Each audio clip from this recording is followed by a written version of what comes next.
हरे कृष्णा। प्रिय दर्शकों, आज हम भगवद गीता अध्याय 9 श्लोक 9 और 10 का सरल सार समझेंगे। प्रिय दर्शकों, जैसे कि पिछले श्लोक में भगवान ने हमें बताया कि वे समय समय पर सृष्टि का निर्माण और प्रलय करते हैं।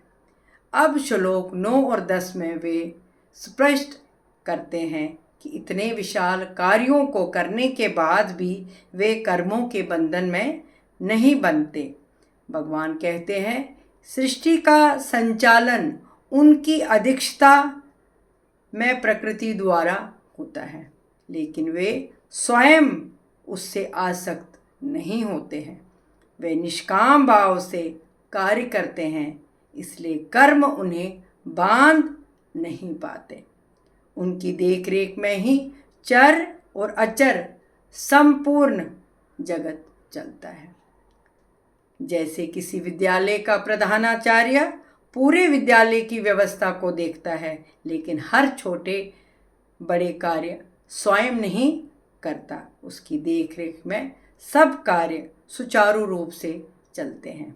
उसी प्रकार भगवान की अध्यक्षता में प्रकृति संपूर्ण सृष्टि का संचालन करती है।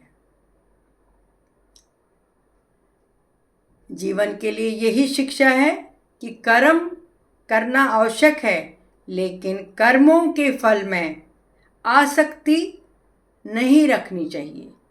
जब हम निस्वार्थ भाव से कार्य करते हैं तो मानसिक शांति बनी रहती है। ईश्वर की व्यवस्था पर विश्वास रखने से चिंता कम होती है। हमें अपने कर्तव्य निभाने चाहिए, परिणाम भगवान पर छोड़ देना चाहिए। अपना कार्य करते रहो, ईमानदारी से निष्ठा से काम करते रहो, लेकिन फल की चिंता उस ईश्वर पर ही छोड़ दो, वो सब कुछ देखते हैं।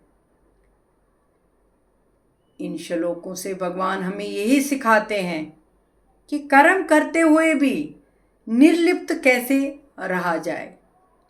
यही कर्म योग का सार है। कर्तव्य करना, लेकिन अहंकार और फल की आसक्ति से दूर रहना। प्रिय दर्शकों, हमें कर्म करते रहना चाहिए, लेकिन अहंकार और फल की आसक्ति से हमें हमेशा दूर रहना चाहिए।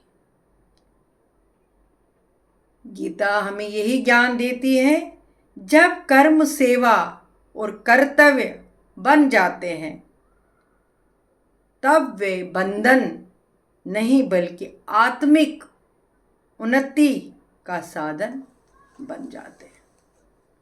प्रिय दर्शकों, अगर आज के इन श्लोकों से आपको कुछ ज्ञान प्राप्त हुआ हो या आपने कुछ सीखा हो इनसे, तो लाइक, शेयर और कमेंट करना ना भूलिएगा। मिलते हैं कल एक और ऐसे श्लोक के साथ। तब तक के लिए खुश रहिए, स्वस्थ रहिए, गीता का ज्ञान बढ़ाते रहिए। श्री कृष्ण की कृपा आप पर और आपके परिवार पर हमेशा ही बनी रहे।